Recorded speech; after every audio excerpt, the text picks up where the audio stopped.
কবর প্রতিদিন ডাক দিয়ে বলে আনা বাইতুদ দুধ। প্রত্যেকের কবর প্রত্যেককে ডেকে বলে, ও আল্লাহর বান্দা, জানো আমি পোকামাকড়ের ঘর, পোকামাকড়ের ঘর।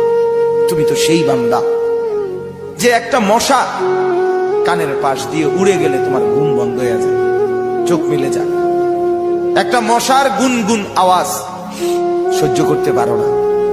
একবার কয়েল, একবার অ্যারোসল, একবার মশারি, এরপরেও তুমি চাও যে একটা মশাও যেন আমার কানের কাছে গুনগুন না করে।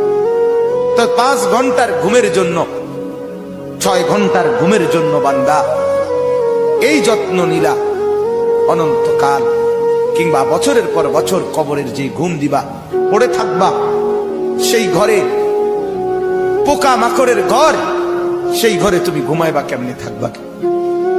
আমার বাপ, আমি থাকবো কিভাবে?